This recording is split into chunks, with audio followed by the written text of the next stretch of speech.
जन जागृति साक्षरता अभियान में आपका स्वागत है।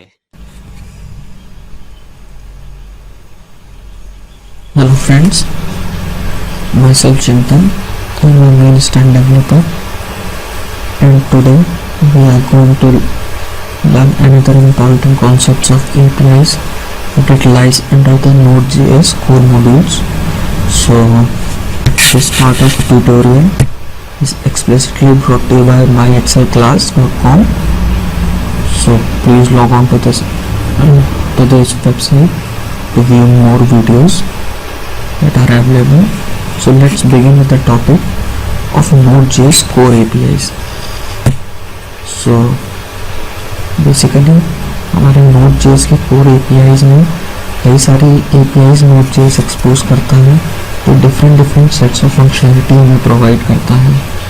हम क्या क्या चीज़ें कर सकते हैं, हम अपनी फंक्शनलिटी खुद भी बना के एज ए मॉड्यूल अगर हम प्रेजेंट करते हैं एंड को रजिस्टर करके तो हम और दूसरे लोग हमारे कोड को रीयूज़ कर सकते हैं।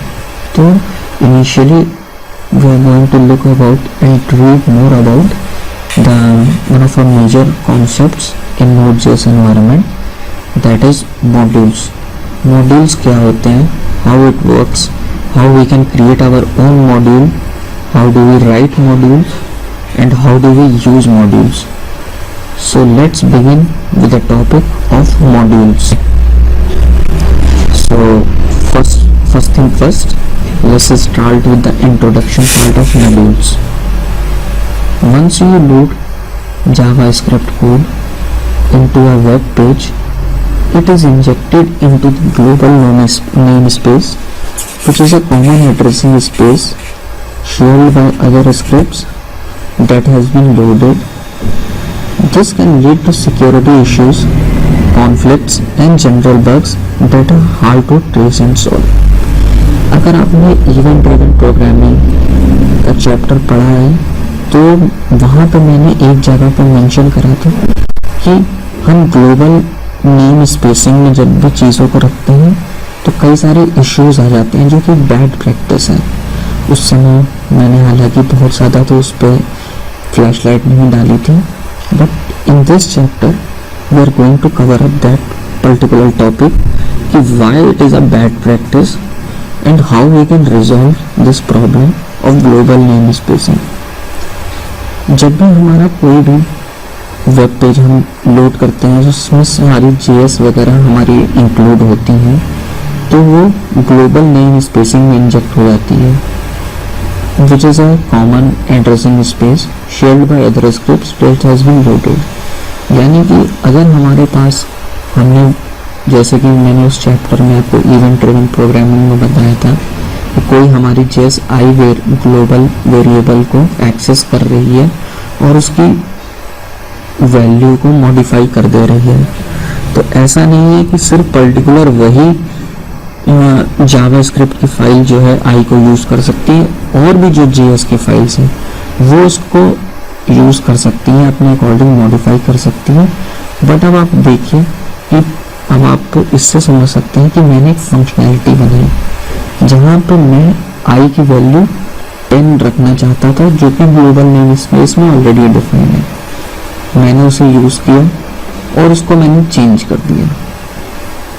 Now the problem arises when another script which is utilizing that I variable but it assumes कि वहाँ पे वैल्यू 10 होनी चाहिए, बट क्योंकि पिछली स्क्रिप्ट उस पर एक्ट कर चुकी थी उसने उस वैल्यू को चेंज कर दिया और अब I की वैल्यू 15 है। तो डेफिनेटली आप यहाँ देख सकते हैं कि we are not going to get the desired results or desired outputs here due to the value that has been changed now. So this kind of conflicts that is arising in the global namespacing of JavaScript. So ये सिर्फ हमारे conflicts को नहीं arise करती, ये कुछ security issues भी arise कर देती है। जैसे कि अभी आप खुद ही देख लीजिए कोई भी वैल्यू, क्योंकि सब ग्लोबल नेमस्पेसिंग में पड़ी रहती है तो कोई भी वैल्यू आप अपने कोड के अकॉर्डिंग चेंज कर सकते हैं। और सबसे बड़ी बात इसकी ये होती है कि अगर आपके वेब पेज में मल्टीपल जावास्क्रिप्ट्स लगी हैं और सब में एक ही particular let's say hundreds of scripts are working on a web page and each are accessing a common variable, then it is very hard to trace and debug कि कहाँ पे हमारी आई की वैल्यू चेंज हो रही है, कहाँ पे हमें क्या चीज़ रखनी है. So it's going to create a lot of confusions and lot of conflicts. So that is why in the previous chapter of event driven programming I mention using global space namespacing is a bad practice. So what is the solution for this problem now? इसके क्या solution हो सकते हैं? Node.js हमें कैसे वो कौन से सॉल्यूशन है जो प्रोवाइड करती है जिससे हम ग्लोबल नेम स्पेसिंग के एनवायरनमेंट से बच सकते हैं. और ग्लोबल नेम स्पेसिंग पॉल्यूशन, हम इसको हम पॉल्यूट भी कहते हैं कि ग्लोबल नेम स्पेसिंग पॉल्यूट होती है इससे. इसका मतलब यही है इन सिंपल टर्म्स कि जब हम मल्टीपल वेरिएबल्स वगैरह हमारे चेंज होने लगे जो कि ग्लोबल नेम स्पेसिंग में डिफाइन है, इसे हम ग्लोबल पॉल्यूशन ऑफ वेरिएबल्स भी कहते हैं in JavaScript world.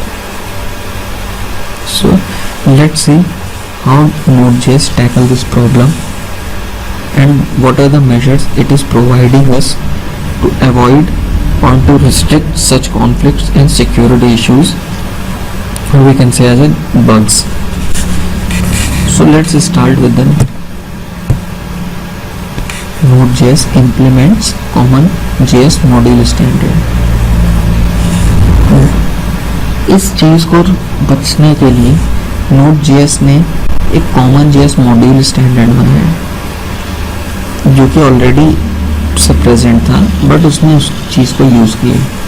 Common JS कुछ नहीं है, एक तरीके का स्टैंडर्ड है इसमें हम मॉड्यूल वाइज काम करते हैं which has its own context separated from other modules, जिसमें हर मॉड्यूल अपने आप में एक इंडिपेंडेंट मॉड्यूल होता है जिसकी अपनी फंक्शनैलिटी है, अपने सेट्स ऑफ वेरिएबल है, सेट्स ऑफ फंक्शनैलिटी है जो कि दूसरे मॉड्यूल से टोटली अलग होता है.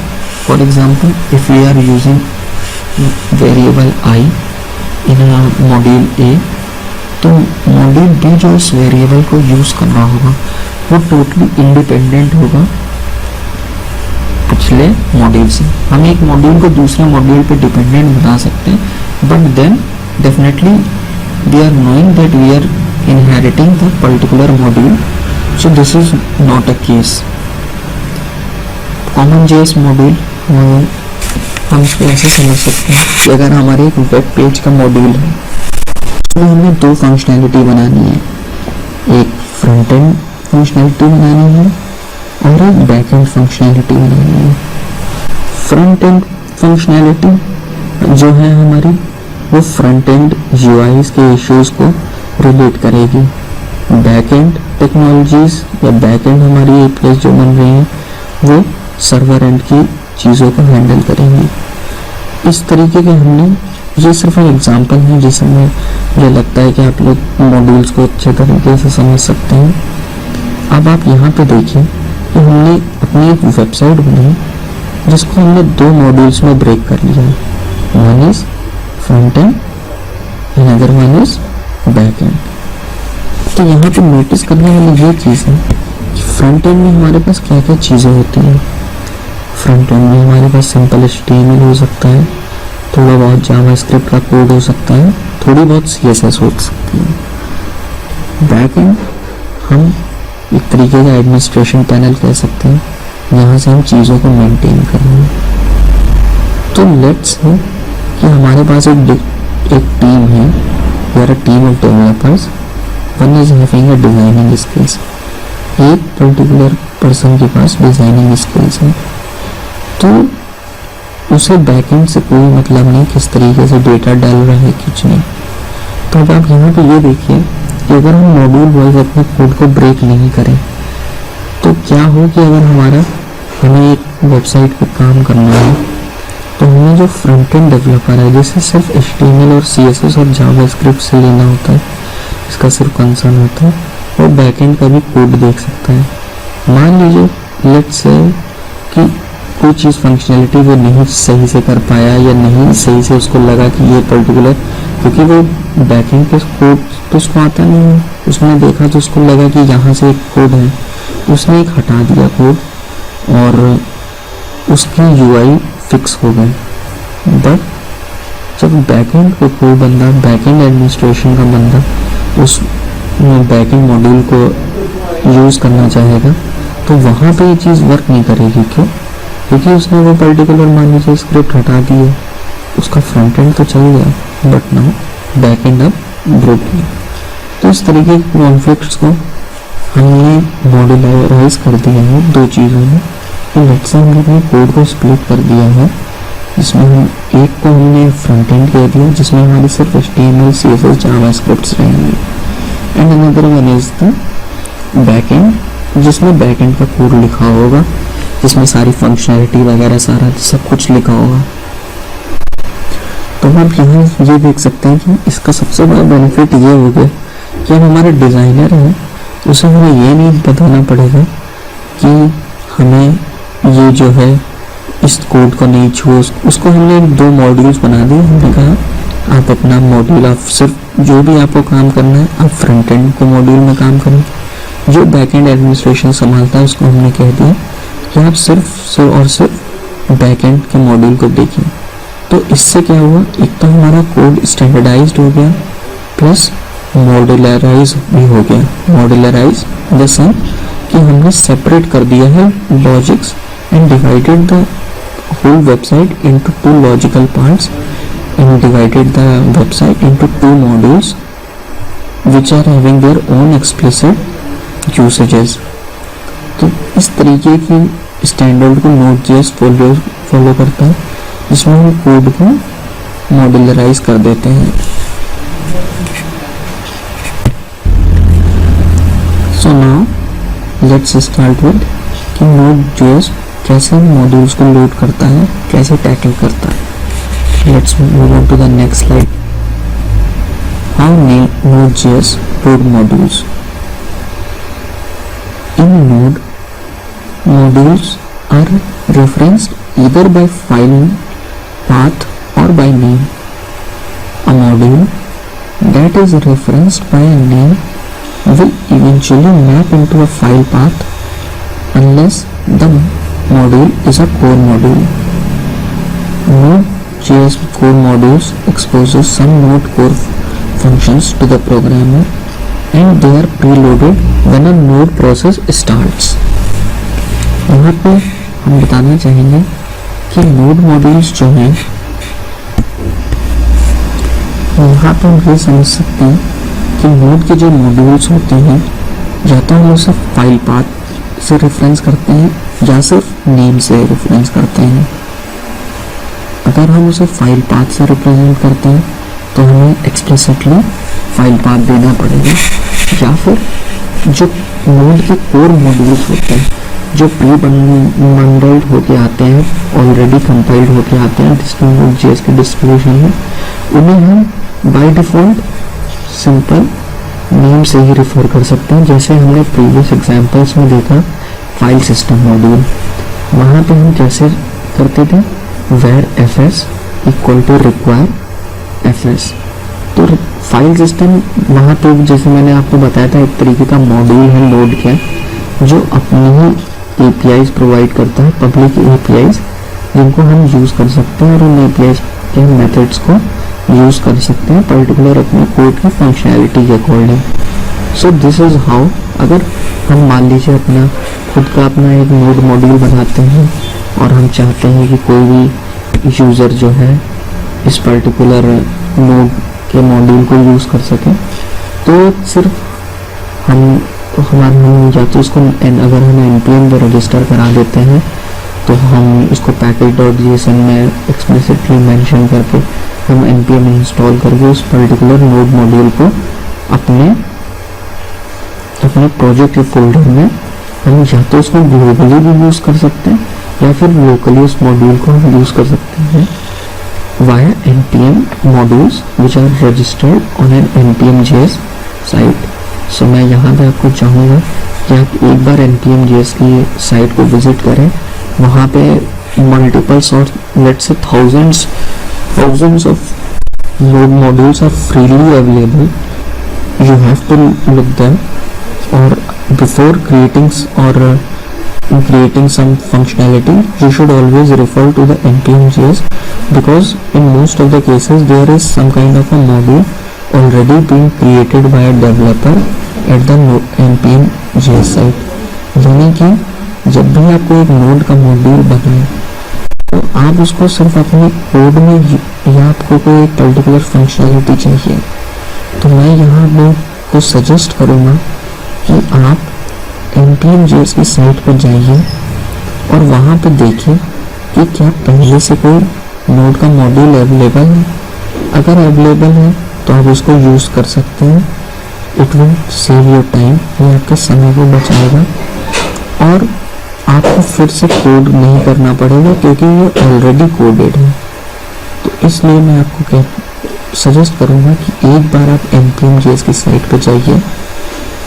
यहाँ पे मैं आपको कुछ एग्जांपल देना चाहूँगा कि कैसे कैसे नोड के मॉड्यूल्स npm.js साइट पर अवेलेबल है। लेट्स से अगर हमें कोई फाइल अपलोडिंग का कुछ बनाना है, फॉर एग्जांपल हमें फाइल अपलोडिंग की, जो कि बहुत ही कॉमन सी चीज़ है वेब एप्लीकेशन डेवलपमेंट में, हम फाइल अपलोडिंग का कॉन्सेप्ट लगाते हैं। अगर हम फाइल अपलोडिंग का सिंपल कॉन्सेप्ट लगाएंगे तो क्योंकि Node.js अपने आप में बहुत ही लो लेवल APIs को बेसिकली प्रोवाइड करती है, तो most of the things we have to do on ourselves. हमें बहुत सारी चीज़ें खुद से ही करनी पड़ती है। हम आगे के चैप्टर्स में देखेंगे, बल्कि देखेंगे क्या हम आपको एक डेमो भी देंगे कि आप अपना खुद का एक सर्वर कैसे बना सकते हैं। जी हाँ, बिल्कुल सही, आप अपना खुद का सर्वर, बहुत ही छोटा सा सर्वर होगा जो एक क्लाइंट सर्वर कम्युनिकेशन करेगा। एक TCP का सर्वर हम बनाएंगे या HTTP का सर्वर बनाएंगे जिसे हम रिक्वेस्ट भेजेंगे और वो रिस्पॉन्ड करेगा। होता क्या है, जनरली इन PHP MySQL हम अपाचे यूज़ करते हैं जो कि ऑलरेडी प्री कॉन्फ़िगर्ड होता है और काफ़ी हैवी होता है। हमें पता ही नहीं होता है कि how a server works in most of the cases, and most of the developers don't know how server things works. लेकिन जब हम Node.js के एनवायरनमेंट में वर्क करेंगे, क्योंकि मैंने आपको अभी बताया कि Node.js बहुत ही लो लेवल की APIs को एक्सपोज करता है, तो यहाँ पे हम देखेंगे लो लेवल से हम स्टार्ट करेंगे। लो लेवल का मतलब ये नहीं है कि बहुत छोटी छोटी चीज़ें, बल्कि बहुत बेस लेवल की चीज़ों को हम टच करेंगे, जो कि most of the programming languages we rarely need these things. अभी जैसे मैंने कहा कि हम नेक्स्ट कमिंग चैप्टर्स में हम आपको बताएंगे कि आप अपने सर्वर खुद से कैसे क्रिएट कर सकते हैं। तो वैसे ही फाइल अपलोडिंग का केस ले लेते हैं। अगर हम फाइल अपलोडिंग का केस लेते हैं, क्योंकि अगर हम फाइल अपलोडिंग देखें तो वो सिंपल स्ट्रिंग का डेटा नहीं होता है, बल्कि वो इन टाइप का डेटा होता है, इंक्रिप्टेड टाइप का डेटा होता है, जो कि हमें एक फॉर्म जब भी हम डिक्लेयर करते हैं तो उसमें एन टाइप डेटा करते हैं, जिससे हमें पता लगता है कि ये पर्टिकुलर फॉर्म सिर्फ स्ट्रिंग टाइप का डेटा नहीं ले जाएगा, बल्कि इसमें फाइल टाइप का ही डेटा या कंटेंट होगा। तो इस तरीके के कंटेंट को हैंडल करने के लिए अगर हम लिखेंगे तो हमें थोड़ा वक्त लग सकता है, though we are purely capable of doing this thing and creating on our ourselves, because lot of people already created modules, so हम भी कर सकते हैं, बट क्यों हम अपना टाइम वेस्ट करें जब ऑल डेवलपर्स ने ऑलरेडी इस पर काफ़ी वर्क करा हुआ है।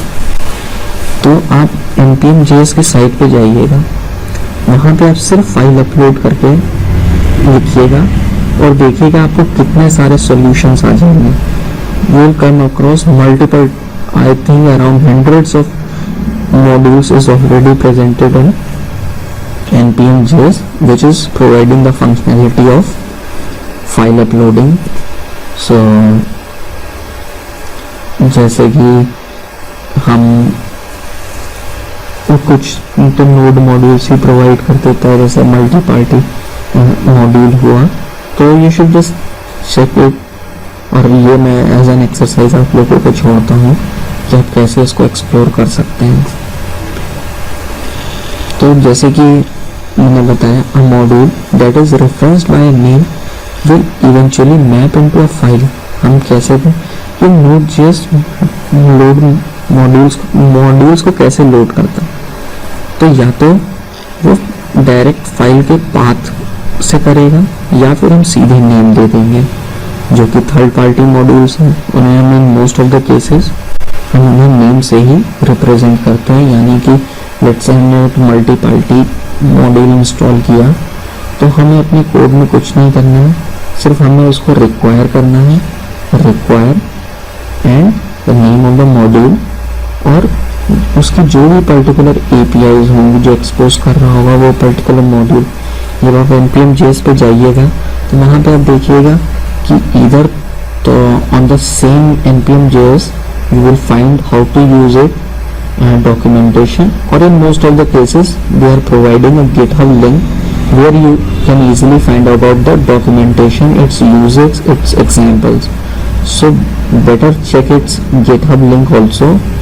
और बहुत सारे नोड क्योंकि ये बहुत ही ज़्यादा डायनेमिक एनवायरनमेंट है Node.js का, तो यहाँ पे काफ़ी सारी चीज़ें चलती रहती हैं, काफ़ी APIs अभी भी फ्रीज हो रही हैं, कुछ स्टेबल है कुछ अनस्टेबल है। तो अगर आप Node.js की साइट पे जाएंगे और आप उसके सेट्स ऑफ मेथड को यूज़ करने से पहले आप वहाँ पे देख लीजिएगा कि वहाँ पे एक फैक्टर लिखा रहता है, whether it is a stable, unstable, lock, freeze. वहाँ पे सेट्स ऑफ कलर दिए हुए हैं, red, yellow, green, blue.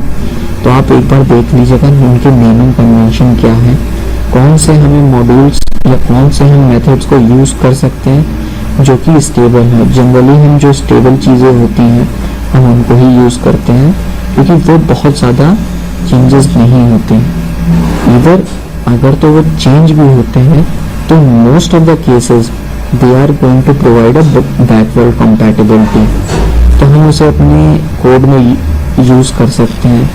But यहाँ पे मैं आपको ये बताना चाहूँगा कि before diving into this you should always visit Node.js site, npm.js site before doing or creating something which will take some time, because in most of the cases already developer ने उस पर काफ़ी वर्क किया होता है, तो you will going to easily find out कि node module already created हमें मिलेगा वहाँ पे। जैसे अगर हमें किसी को मेल भेजनी है तो वहाँ पे एक नोड मेलर का, यहाँ पे npm.js पे सर्च करेंगे नोड मेलर, आपको Node.js का मॉड्यूल मिल जाएगा जो कि मेल्स को सेंड करने का बहुत ही अच्छा मॉड्यूल है।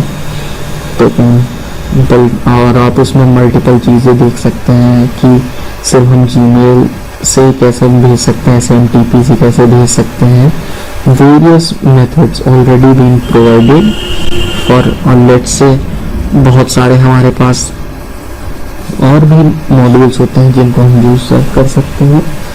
जैसे अभी मैंने आपको जैसे बताया एक फाइल अपलोडिंग का हो गया, कॉमन फंक्शनलिटी थी, मेल हम कैसे भेज सकते हैं। अगर हम for example let's say payment gateway लगाना चाहते हैं तो इन most of the cases generally हमें कोई ना कोई मॉड्यूल मिल जाएगा। SMS इंटीग्रेशन करना चाहते हैं तो हमें SMS इंटीग्रेशन के भी हमें नोड मॉड्यूल्स बहुत इजीली हमें अवेलेबल है npm.js साइट पे। So again and again I would like to request you to please visit npm.js site and look what are the modules, what are the different kind of modules that are being presented in the Node.js environment or in a Node.js system. So let's move on to the next slide, that is convention. हम क्या convention है जो हम use करते हैं एक Node.js के module को अपने कोड में यूज़ करने का। तो जैसे कि आपने पहले भी देखा, बट यहाँ हम एक्सप्लिसिटली क्योंकि मैं पढ़ ही गए हैं कि मॉड्यूल्स का चैप्टर Node.js के कोर APIs का, तो यहाँ पे मैंने आपको मेंशन कर दिया है कि वेयर माई मॉड्यूल ये एक वेरिएबल है जो कि उस particular require module underscore name, ये एक मॉड्यूल का नेम है जिसके ऑब्जेक्ट को ये यूज़ करेगा। अब इस ऑब्जेक्ट के ऊपर जो भी पब्लिक एपीआईज एक्सपोज कर रहा होगा ये मॉड्यूल, इसको हम माई मॉड्यूल डॉट जो भी मेथड्स उस पर्टिकुलर ऑब्जेक्ट्स के लिए अवेलेबल होंगे हम उसे यूज़ कर सकते हैं। Require function returns an object that represents the JavaScript API exposed by the module। जैसे कि मैंने आपको कहा कि require का जो मेथड है, ये मान लीजिए एक मेथड ही है require फंक्शन, ये रिटर्न कर रहा है एक object that represents the JavaScript API। जो APIs वो एक्सपोज कर रहा है, API से हमारा मतलब है कि कोई मेथड्स या फिर कोई सेट ऑफ प्रॉपर्टीज जो ये मॉड्यूल हमारा एक्सपोज कर रहा है, जिसको हम रेफरेंस कर सकते हैं। मान लीजिए अगर लेट्स से स्टैट एक मेथड है, इट्स जस्ट एन एग्जांपल, जैसे वो एक एग्जांपल है समझने के लिए। फॉर एग्जांपल एक स्टैट एक मेथड है जो ये module underscore name module expose करता है। तो इसे अगर हमें अपने कोड में यूज़ करना होगा तो हम इसको इस तरीके से यूज़ कर सकते हैं, my underscore module dot stat method और एक कॉल बैक का method function error and data and then we can console dot log dot that particular data set. तो इस तरीके से हम इसको यूज़ कर सकते हैं। ये एक जनरल कन्वेंशन है नोड के मॉड्यूल्स को अपने प्रोग्राम में यूज़ करने का। So let's move on to the next slide, how we can export a module into our project. Exporting a module. The Node.js module system is the only way you can share objects or functions among files in Node.js।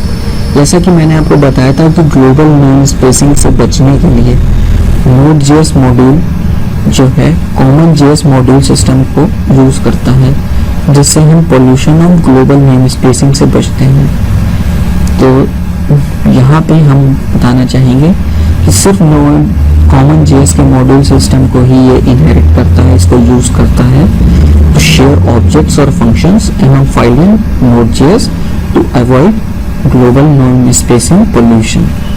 यहाँ पे हम जैसे अभी आपने पिछले example में देखा, एक पर्टिकुलर मॉड्यूल है, उसके अपने सेट्स ऑफ मेथड्स है, उसमें अपने एक पर्टिकुलर ऑब्जेक्ट हमें क्रिएट करके दे दिया, उस ऑब्जेक्ट्स पे हम यूज़ कर सकते हैं। तो लेट्स से अगर हमारे पास एक मॉड्यूल ए है जो एक मेथड लेट्स से फंक्शन ए नाम का एक मेथड है जिसे वो एक्सपोज कर रहा है, जिसे हम ऑब्जेक्ट जो भी अगर हम रिक्वायर करेंगे उस मॉड्यूल को तो एक ऑब्जेक्ट हमें मिलेगा, उस ऑब्जेक्ट से हम फंक्शन ए को यूज़ कर सकते हैं। ये फंक्शन हमारा जो है मॉड्यूल ए के अंदर लिखा है। लेट्स से हमारे पास एक और मॉड्यूल है मॉड्यूल बी, उसमें भी क्योंकि मान लीजिए मैं एक डेवलपर हूँ, मैंने एक मॉड्यूल डेवलप किया, मुझे नहीं मालूम है कि आप भी एक मॉड्यूल डेवलपर हो Node.js के, आपने अपना एक मॉड्यूल डेवलप किया, but we are never sure कि क्या ये प्रीवियसली ये मेथड जो है बन चुका है, नहीं है, अवेलेबल है, नहीं है नेम स्पेसिंग। तो इन most of the cases it may conflict, but in a real world examples we do follow some conventions in a method whenever we are creating methods or properties. So in most of the cases we are generally not on the firewalls, हम इस तरीके की naming convention को follow करते हैं जहाँ पे हमें ये addresses in global name spacing से हम बच जाते हैं, और in general context we generally don't have these kinds of method names or property names where we can have a conflict। but क्योंकि अब मान लीजिए फॉर एग्जांपल जैसे मैंने कहा कि मैंने अपना एक फंक्शन ए बना दिया क्योंकि एक मॉड्यूल ए मेरा है, आप भी एक मॉड्यूल डेवलपर हो, आपने एक मॉड्यूल बनाया जिसका नाम तो आपने मॉड्यूल बी रखा, बट फंक्शन आपने ए ही रख लिया। तो क्या होगा जब मैं इसको यूज़ करूँगा, जैसा कि मैंने बताया कि अगर हम पिछले कन्वेंशन से देखें कि हमने रिक्वायर तो कर लिया उस मॉड्यूल को, हमने एक ऑब्जेक्ट मान लीजिए रख लिया कि माई मॉड्यूल अंडरस्कोर 1। अब मैंने रिक्वायर कर लिया मॉड्यूल बी, जिसको मैंने वेर माई मॉड्यूल 2 रख दिया। तो अब आप ये देखिए कि माई मॉड्यूल 1 डॉट फंक्शन ए, ये एक मेथड को हम यूज कर रहे हैं, और जब हम सेकेंड अपना मेथड यूज कर रहे हैं तो हम यूज कर रहे हैं माई मॉड्यूल 2 डॉट फंक्शन ए। तो यहाँ पे फंक्शन के नेम तो ए सेम है, सिमिलर है, बट क्योंकि हमारे ऑब्जेक्ट्स डिफरेंट हैं जो एक्सपोज करा है उस पर्टिकुलर मॉड्यूल में, तो इससे हम ग्लोबल नेम स्पेसिंग से बच जाते हैं, और यहाँ पे हमें कॉन्फ्लिक्ट नहीं होता है, क्योंकि हमें मालूम है कि which function or which method we are using, which resides into which particular module. So this is how we are generally exporting a module, and this is how generally we share an object or function among files in Node.js. इसको मैं एक example से बताता हूँ तो आपको और clear हो जाएगा। एग्जाम्पल 1, यहाँ पे हम अपना ही मान लीजिए बहुत ही छोटा सा हम एक मॉड्यूल अपना एक प्रेजेंट करना चाहते हैं, जिसमें हम myFun नाम का एक फंक्शन है जिसे हम एक्सपोज करना चाहते हैं कि कोई भी जब मेरा मॉड्यूल को यूज़ करे उसे रिक्वायर करे अपने कोड में और उसको यूज़ कर सके। तो यहाँ हमने बहुत ही एक छोटा सा एक बहुत ही सिंपल सा कोड लिखा है, जो कि function myFun console.log my module.exports, यहाँ पे module.exports को बहुत ही आप लोग समझ लीजिए, ये बहुत ही इम्पोर्टेंट टर्म है कि अगर हमें कोई भी अपना मॉड्यूल पर्टिकुलर हम चाहते हैं कि एज अ मॉड्यूल वर्क करे हमारा कोड, हमने कुछ इस तरीके का कोड लिखा कि हम चाहते हैं कि उसे हम एज अ मॉड्यूल प्रेजेंट कर सकें आउटसाइड द वर्ल्ड, तो हम कुछ जो फंक्शंस हैं, जो भी वेरिएबल्स हैं, हम उसे module.exports में भेज देंगे, उन्हें असाइन कर देंगे। जैसे कि myFun को मैंने अभी जस्ट module.exports में असाइन कर दिया है। इससे क्या होगा कि अब मैंने इस फाइल को मान लीजिए my module नाम से सेव कर दी, my module.js नाम से। अब मैंने इसी फाइल को रिक्वायर करा है, रिक्वायर my module, इसको मैंने या .js लगा दीजिए, या फिर आप सिंपल उसका नाम भी लिख सकते हैं। अब इसको let's say var1 equal to recall module. अब हमने var1 डॉट myFun करना है, यूज करना है, और आप देखेंगे जब आप इस कोड को एग्जीक्यूट करेंगे तो इट वो console.log my module statement in a terminal. ये जहाँ जिस भी एंड पे हम इसको कोड एग्जीक्यूट करेंगे वहाँ पे हम इस तरीके से यूज कर सकते हैं। So I hope this is little bit clear to you now how we can create our modules, what kind of functionalities we can produce. So let's take another example. हम एक और एग्जाम्पल यहाँ पे लेना चाहेंगे, एग्जाम्पल 2, जो थोड़ा इससे बड़ा है। जैसे कि यहाँ पे मैंने एक module.js मैंने मान लीजिए अपने नाम से बनाई है, chindan.js नाम से एक फाइल बनाई है, जिसमें मैंने 3 फंक्शंस आप देख सकते हैं मैंने डिफाइन करी है। Function print A, function print B, function print C. तीनों ही फंक्शन कुछ बहुत ही सिंपल काम कर रहे हैं। जैसे कि फंक्शन ए है वो console.log ए करा रहा है, फंक्शन बी है हमारा प्रिंट बी है वो console.log करा रहा है बी को, स्ट्रिंग को। फंक्शन प्रिंट सी है वो console.log करा रहा है सी को, जो कि एक स्ट्रिंग है। इस केस में तो एक कैरेक्टर है बट इट्स स्ट्रिंग।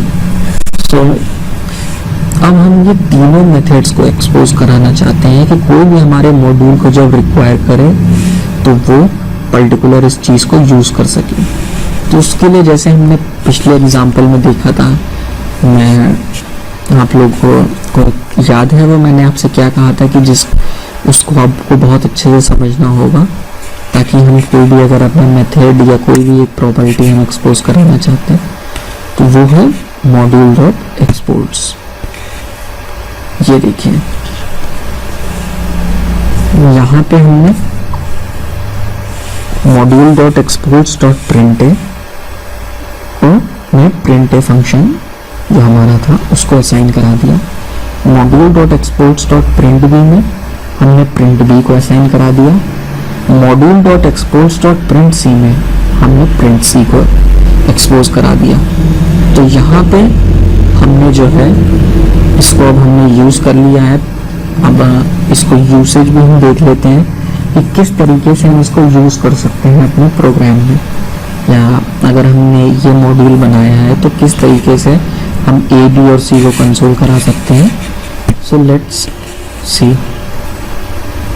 जैसा कि आप यहाँ देख रहे हैं कि मैंने अपना मॉड्यूल तो अभी npm में क्योंकि ये रजिस्टर नहीं कराया है इसे, तो मैं बाई फाइल ही कॉल कर ले रहा हूँ। Where my module equals to require my module dot print है। ये पर्टिकुलर वेरिएबल में जो ऑब्जेक्ट को मैंने एक्सपोज करा था हमारी एपीआई ने, यहाँ पे प्रिंट के ऑब्जेक्ट में हमने प्रिंट का मेथड को सेव करा लिया है। प्रिंट बी के ऑब्जेक्ट में हमने प्रिंट बी के मेथड को सेव करा लिया है। प्रिंट सी के ऑब्जेक्ट में हमने प्रिंट सी के मेथड को एक्सपोज कराया है। तो हमने सिर्फ उस ऑब्जेक्ट को कॉल किया जो कि अब उसका मेथड को यूज कर ले रहा है। ये हमारा पर्टिकुलर वेरिएबल या ऑब्जेक्ट हम कहेंगे, जो हम डायरेक्टली प्रिंट ए के वेरिएबल को प्रिंट बी के मेथड को और प्रिंट सी के मेथड को यूज कर ले रहा है, जो कि अगर आप कंसोल कराइएगा तो वो A B and C respectively return करेगा। So I hope this is clear to you now how we can write our own modules and can submit onto an npm.js so that other developers can also be benefited from our work. So let's move on to the next slide, that is how we can load a module. जैसे कि मैंने आपको अभी बताया था loading a module, you can use the require function to load a module. There are several ways to reference modules depending on which kind of module it is: a core module, a third party module installed via npm or a local module. जैसा कि मैंने आपको बताया कि हम कोई भी module को जब यूज़ करते हैं तो हम उसे रिक्वायर मेथड से यूज़ करते हैं या रिक्वायर फंक्शन से यूज़ करते हैं, जैसे कि आपने प्रीवियस एग्जांपल्स में देखा। तो I hope up to this line you are pretty much confident of using how to load a node module. So but the thing is कि there are several ways to reference modules depending on which kind of module it is. हम कई तरीके से node के modules को use कर सकते हैं या रेफरेंस कर सकते हैं, जैसे कि ये इस बात पे डिपेंड करता है कि वो कैसा मॉड्यूल है।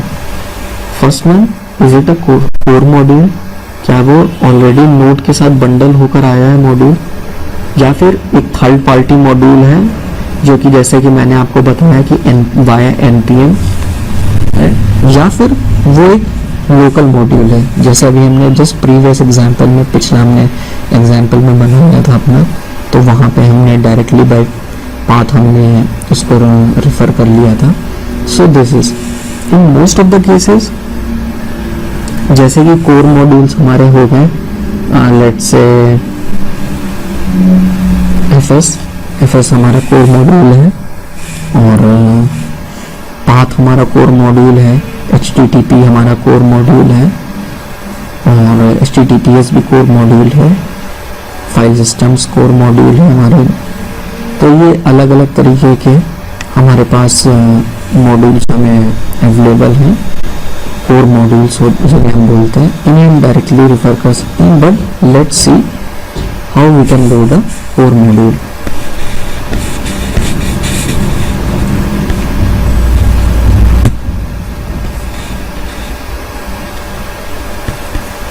Loading a core module. Node has several modules compiled into its binary distribution.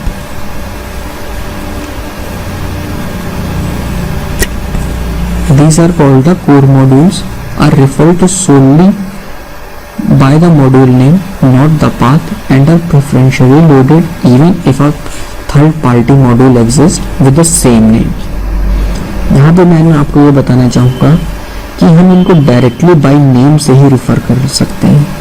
जैसे कि एफएस मॉड्यूल था, आपने देखा कि फाइल सिस्टम के इस मॉड्यूल को हमने कहीं पर भी पाथ नहीं डिफाइन करा, हमने सिर्फ कैसे यूज करा, while where FS equal to require FS, और उसको हमने उस पर्टिकुलर फाइल सिस्टम के मॉड्यूल को यूज कर लिया।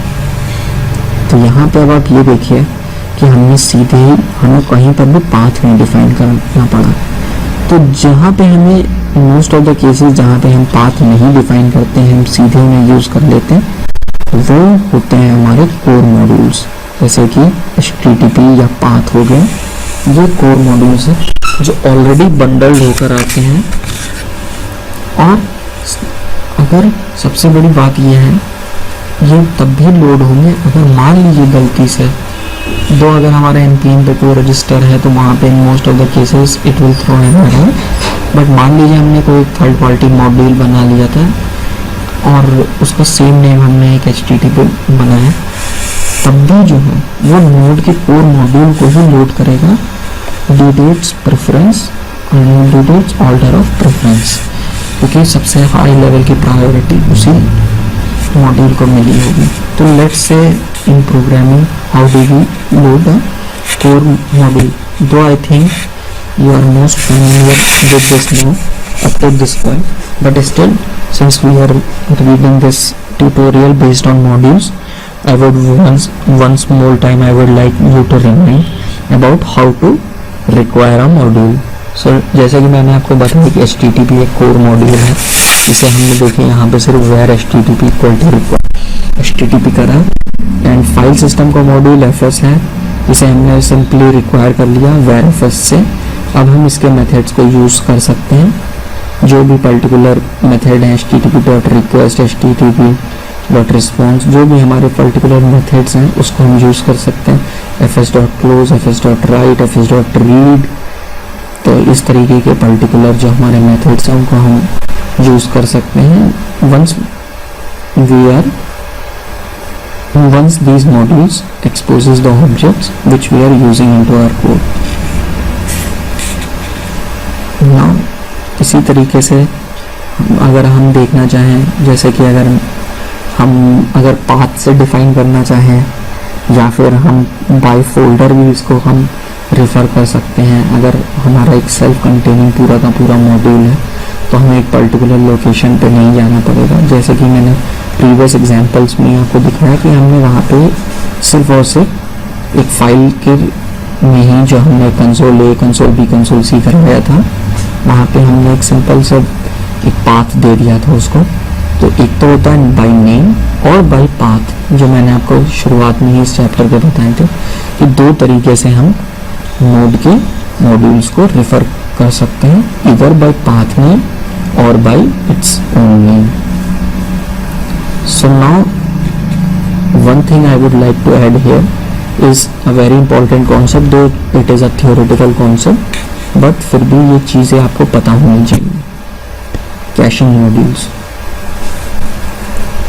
Modules are cached the first time they are loaded, which means that every call to require my module returns exactly the same module if the module name resolves to the exact same file name। यानी कि जो modules होते हैं जब भी वो load होते हैं पहली बारी में ही वो कैश हो जाते हैं। यानी कि अगर आप अपने मान लीजिए कोई भी just for testing purpose, and this is only a hypothetical thing, मान लीजिए हमने कोई मॉड्यूल को रेफर किया और सेम नाम के मॉड्यूल को हम मल्टीपल टाइम्स अपने कोड में या अपने कोड में हमने उसको रिक्वायर कर लिया, तो ऐसा नहीं होगा कि हर बार हमारा मॉड्यूल लोड होगा जब तक कि उसका सेम पाथ या सेम पाथ फाइल नेम रहेगा हमारा। तब वो क्या करेगा, एक बार लोड कर लिया, उसने अपनी मेमोरी में डाला और उसको कैश कर लिया।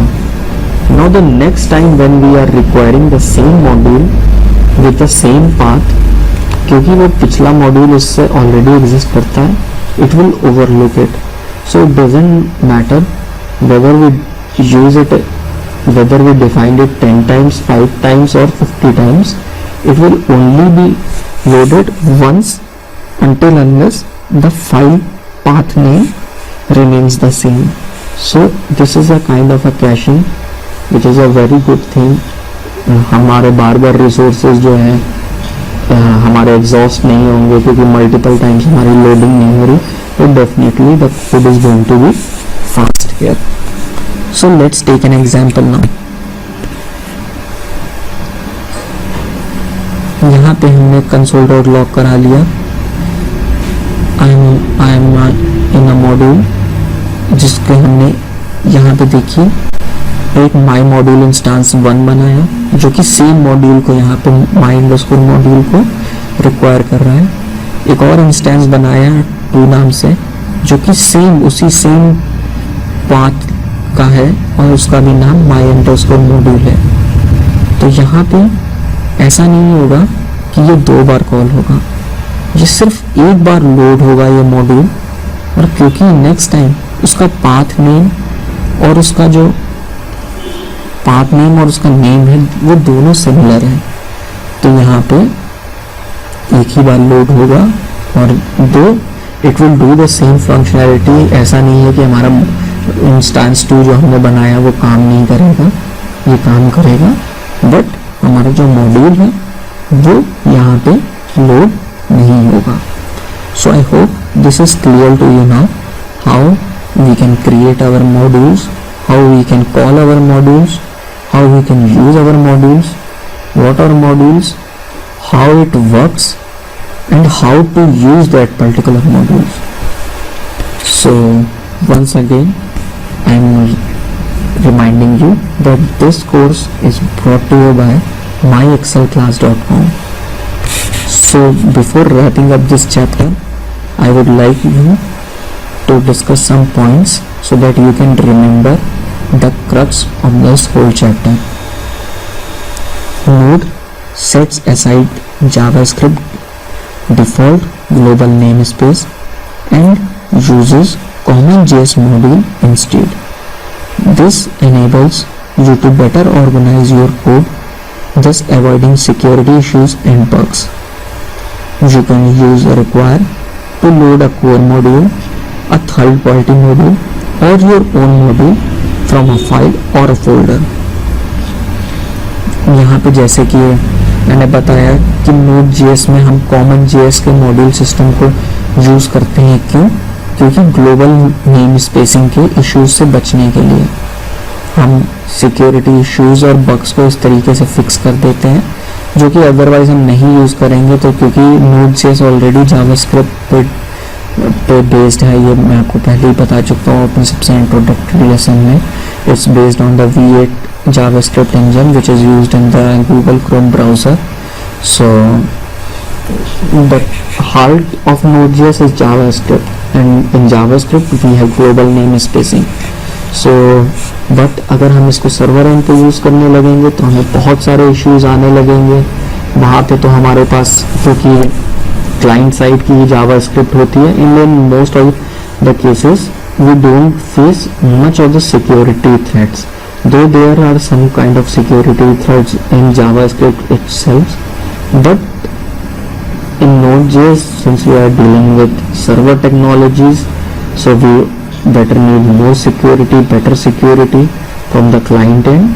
तो हम यहाँ पे सिक्योरिटीज को हम लेते हैं कंसिडरेशन में और हम CommonJS के मॉड्यूल को यूज़ करते हैं अपने एनवायरनमेंट में, ताकि ग्लोबल नेम स्पेसिंग या ग्लोबल पॉल्यूशन नेम स्पेसिंग के पॉल्यूशन से हम बच सकें. और जैसा कि मैंने आपको बताया, हम रिक्वायर को यूज़ कर सकते हैं किसी भी तरीके के मॉड्यूल को यूज़ करने के लिए, चाहे वो कोर का मॉड्यूल हो, चाहे वो थर्ड पार्टी मॉड्यूल हो, या सिर्फ हमारा सेल्फ मेड मॉड्यूल हो, जिसे हम लोकल मॉड्यूल भी कह सकते हैं. कोई भी हम यूज़ करेंगे, हमें रिक्वायर फंक्शन यूज़ करना ही करना है. अब हम देखते हैं next point. You can load non core modules using relative और एब्सोल्यूट पाथ. अगर हमारा मान लीजिए कोई particular module non core module है, जैसे कि वो प्री बंडल्ड होकर Node.js के साथ नहीं आया, तो या तो हम उसे पूरा का पूरा रिलेटिव पाथ या एब्सोल्यूट पाथ से हमें वहाँ पे देना होगा जब भी हम रिक्वायर करेंगे। जहाँ पे भी हम उसको बाय फाइल नेम हम रेफर कर सकते हैं या फिर बाय डायरेक्टरी यूज कर सकते हैं, until unless there is some kind of package.json file already incubated into that particular folder, then only we can use or refer that particular module by folder name, ताकि वो package.json को use कर सके, उसे वो रीड करेगा हमारा node module, हमारा नोड का एनवायरनमेंट, और वो देखेगा कि नोड मॉड्यूल्स कहाँ पे पड़े हुए हैं जिसे हमें यूज़ करना है, किस तरीके से फाइल्स की कॉलिंग हुई है, किस तरीके से मेथड्स की कॉलिंग हुई है। लेट्स से कि हमारा हमने एक मॉड्यूल बनाया, वो मल्टीपल फाइल्स को यूज़ करना है, तो किस तरीके से वो यूज़ करेगा, ये सारी चीज़ें हम जो है डिफाइन कर सकते हैं। इसके लिए हमें पूरा रिलेटिव या हम एब्सोल्यूट पाथ डिफाइन करते हैं। And the third point is you can create your own modules by authoring a JavaScript file that exports the object that represent the module API. मैंने जैसे कि मैंने अपने प्रीवियस स्लाइड्स में आपको बताया कि हम अपना खुद का भी एक पूरा मॉड्यूल बना सकते हैं JavaScript की एक फाइल में। हमें कौन सा यूज़ करना है, module.exports। ये एक चीज़ है जिसे हमें याद रखना पड़ेगा कि हम क्या मेथड या क्या प्रॉपर्टीज़ हम एक्सपोज कराना चाहते हैं, तो इससे हम अपना भी एक मॉड्यूल बना सकते हैं। एज एन एक्सरसाइज, अगर मैं आपको एक एक्सरसाइज देता हूँ एंड आई होप कि आप लोग सिंसियरली इसको पढ़ेंगे। आप एक मॉड्यूल बनाइए जिसमें कि वो कुछ तरीके की कैलकुलेशन परफॉर्म करें। बहुत ही सिंपल सेंस में हम समझ सकते हैं कि एक area calculation, area of a circle, area of a square और एरिया ऑफ अ रोम्बस, ये 3 तरीके के आप मेथड बनाइए जो एरिया ऑफ स्क्वायर निकाले, जिसमें हम सिर्फ ए पास करेंगे और हमें वो एरिया रिटर्न कर दे। एरिया ऑफ अ रेक्टेंगल में लेंथ और ब्रेथ हम दे सकते हैं। सर्कुलर हम दे सकते हैं जिसमें हम सिर्फ रेडियस या डायमीटर हम पास करें और हमें एरिया रिटर्न हो जाए। सो this is an exercise for you people and I hope you will do this exercise sincerely so that you can grasp the concept of node core modules. So friends, I hope you will do this exercise and I will see you in the next coming lectures of Node.js, where we will go deep into the Node.js environment, how to deal with the things in Node.js 1. So thank you once again friends, and keep watching my tutorials, and thank you.